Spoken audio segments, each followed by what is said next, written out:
Wala sa kanila ang may bahid ng dugo dahil sa tukhang. Wala sa kanila ang kasabwat sa pagbulsa ng sako-sakong pera, pinagsamantalaan ang krisis ng pandemya, pinabayaan ang ating mga kababayan na magkasakit at mamatay. Wala sa kanila ang mga pumapalakpak sa China at natutuwa pa kapag tayo ay binobomba ng tubig. Tinatamaan ang ating mga Coast Guard, hinaharang ang ating mga mangingisda, ninanakaw ang kanilang huli. At bukod pa ron ay inaagaw pa ang mga isla natin para maging bahagi ng kanilang bansa. Nakita, nagtataka nga ako, parang yung mga iba na naging kandidato, nag-deliver lang yata ng suka, nabigyan na ng certificate of candidacy. Pabili nga po ng suka. Yung ganito. Ah, dato puti. Akin na yan, Dato Puti!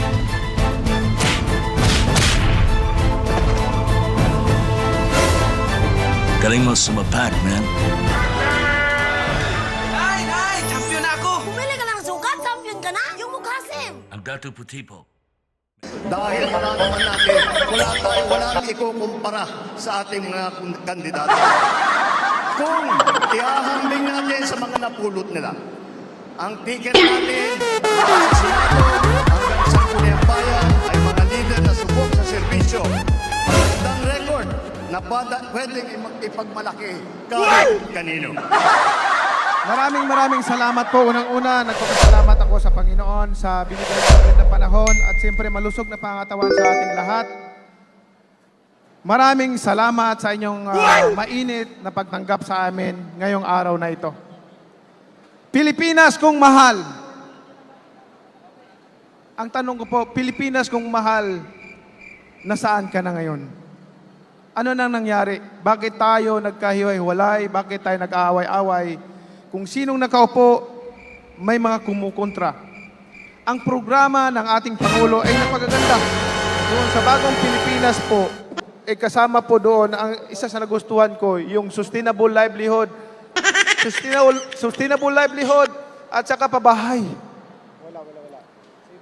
Alam niyo po, bago ko ituloy yan, topic na yan, gusto ko lang po sabihin sa inyo na ako'y natutuwa at masaya dahil sa naiambag kong karangalan sa ating bansa at ang bansang Pilipinas.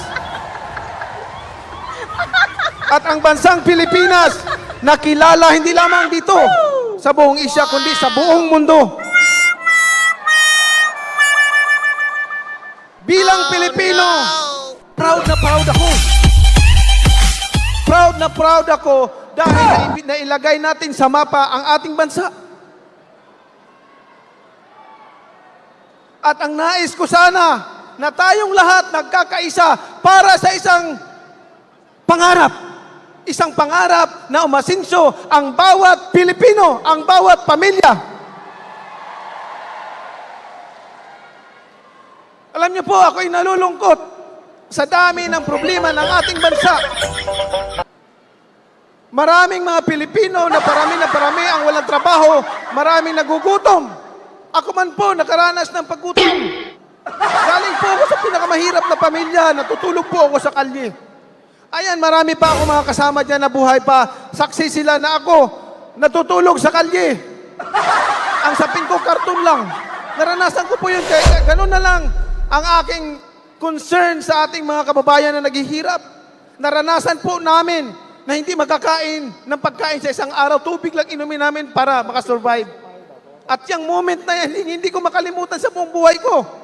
Habang ako'y nabubuhay, talagang tumutusok sa puso ko at naalala ko palagi tuwing may nakikita akong mahirap. May isang pagkakataon po kasi nangyari sa buhay namin. 1:30 ng hapon, ang kapatid ko, ngayon gobernador na po siya, asawa ng Panginoon, gobernador po siya ng Sarangani, 5 years old pa lang po yon. At umiiyak na 1:30 ng hapon, walang almusal, walang pananghalian. Humihingi ng pagkain, mama, pagkain, gutom ako. Kami, gutom na rin kami. Pero ang sabi ng mama namin, ni Mami D, mga anak, ano magagawa ko? Wala akong pera pambili ng pagkain. Uminom lang muna kayo ng tubig. Baka mamayang gabi makahanap din ng pagkain. Yung moment na yan, na hindi ko makalimutan, habang ako'y nabubuhay at tuwing may nakikita akong mahirap dito sa ating bansa, tinutusok yung puso ko. Gusto ko silang tulungan. Gusto kong paunlarin ang bansa natin. At ayaw ko yung ayaw ko na maiiwanan sila. Kasi at the end of the day, mga kababayan ko, kahit ano man kalaki ng pera mo, kahit ano pa kalawak ng lupain mo, kahit ano karami, kayaman mo dito sa lupain, sa lupain, sa atong mundo. Pag tayo'y namatay, lilipas din tayo at iba na rin nagmamay-ari niyan. Yan po ang reality. Yan po ang reality. Na pag tayo nawala na, lilipas din tayo at iba na rin nagmamay-ari na hindi na tayo nagmamay-ari niyan. But as much as possible, makaiwan tayo ng legacy. Legacy na hindi tayo makakalimutan at magkakatulong sa mga henerasyon pang darating. Yun po ang panawagan ko sa buong sambayan ng Pilipino na magkaisa tayo sa isang advokasya, sa isang adhikain, na tayong mga Pilipino ay umunlad at umasinso. Katulad ng mga karatig bansa natin na dati sa atin nagtatrabaho. Dumadayo tayo tinitingala. Ngayon, tayo ang pumupunta at nagtatrabaho sa kanila. Bayan, gumising tayo.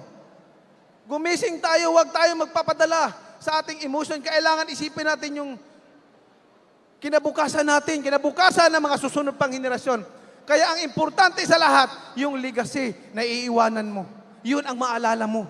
Yun ang maalala ng taong bayan ng mga susunod pang henerasyon pag ikaw ay may legacy na iiwanan sa ating bayan. At yan ay sisiguraduhin ko yung mga mahirap na tao maproteksyonan at magkaroon ng sustainable livelihood. Maraming salamat po at magandang hapon sa ating lahat.